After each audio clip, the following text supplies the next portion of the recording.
Hello, welcome to Polyfile. I'm Jeff. Today I'm going to be answering a question which was requested, which was, is there such a thing as cheating within poly? How does that work, and how is it defined differently from how it is within, say, a monogamous relationship? One of the things people find really confusing about this possibility, they don't understand how cheating could exist within polyamory or something like that, because while polyamorous people and people in open relationships, well, they cheat on each other all the time. It's part of what defines the difference of the relationship structure. So how could they be upset by this? How could cheating exist? They're obviously okay with this idea. And this interpretation is incorrect because that's only one interpretation of what cheating could mean. It can be different. Remember, cheating is literally breaking the rules. It's not specifically having to do with, say, sexual interaction with other people. That's just a particular implementation of breaking the rules. Now, within the kind of mainstream monogamous world, usually sexual interaction with people other than your partner, usually that is a problem. Usually that is part of how you define cheating. But there's other ways as well.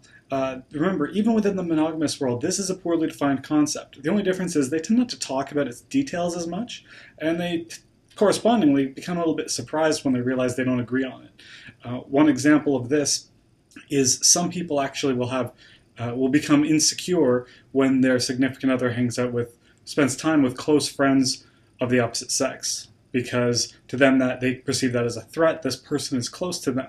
So to some of them, they'll say, oh, you going out with this close friend of yours, that's cheating, which confuses or upsets some people because they didn't have the conversation. They didn't talk about what it means, what cheating is and why it's defined that way for them, what it tells the other person about them and how they feel about themselves.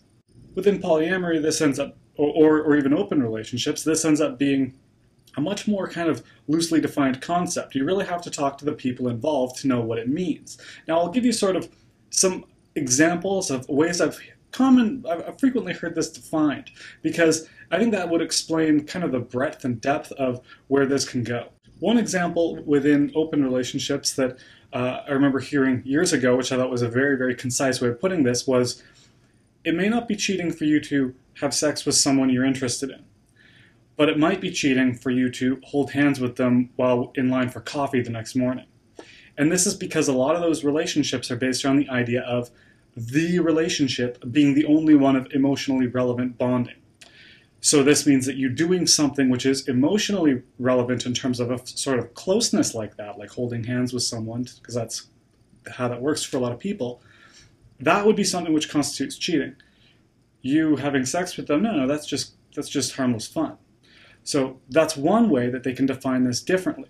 And that doesn't seem obvious to people in kind of the monogamous mainstream world because they haven't thought about it that way. But it makes sense when you try and go through the thought process of the people involved in these kinds of relationships.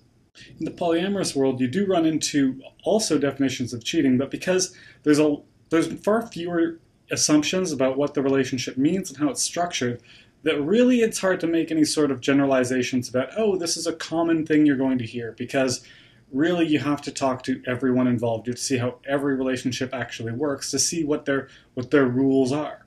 Right? So if cheating is breaking the rules, why do we have some of these rules? And can we look at the kind of diversity of rules and rule breaking within polyamorous structure to understand what these things mean and why we have these restrictions that we put around ourselves? Now, ultimately, rules are in place to protect your boundaries. Now, what does this mean? Well, this is something which is going to be personal to every individual. Some of them will feel threatened by different things.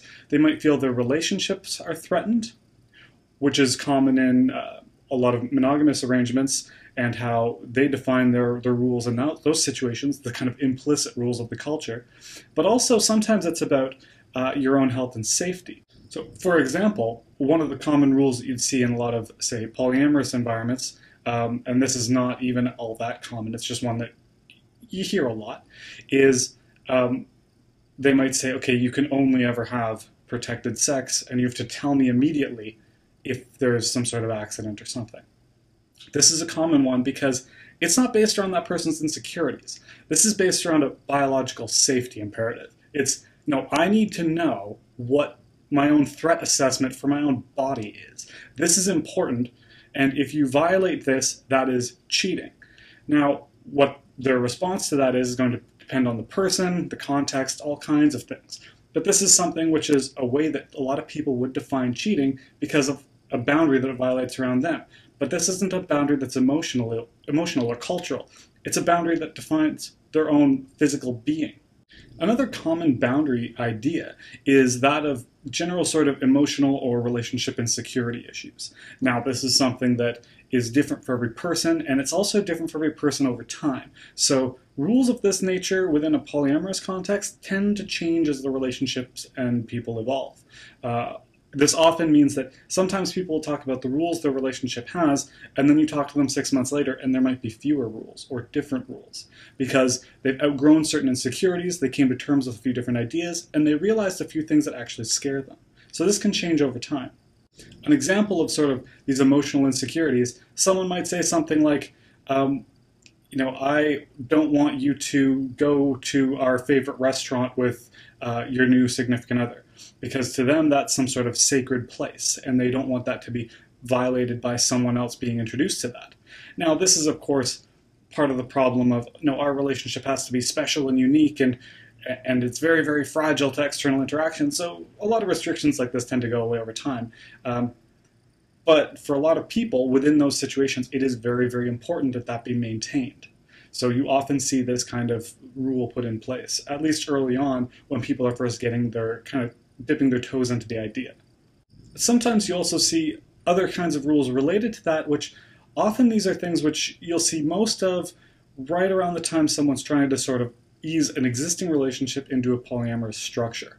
Often it'll be things like, you have to tell me about everything you're going to do before you do it. And you have to kind of allow me to come to terms with an idea, a possible threat, before you can proceed with interacting with them in that way. This is fairly common, but I have also seen this as being one of the rules which very quickly is removed because of just practical realities and spontaneity and things like that. It kind of limits a lot of the purpose of getting close to people and the context within which you can do so. So while it's valid for people to do that, it makes sense for everyone when they start setting these things up. I wouldn't be too surprised if you find yourself wanting to relax this restriction once you've come to terms with things and you've realized you don't need to be threatened by everyone. Now, sometimes the rules people have are based on certain limitations they have themselves. Sometimes certain kinds of social activities or even sexual activities which they can't perform due to maybe physical limitation.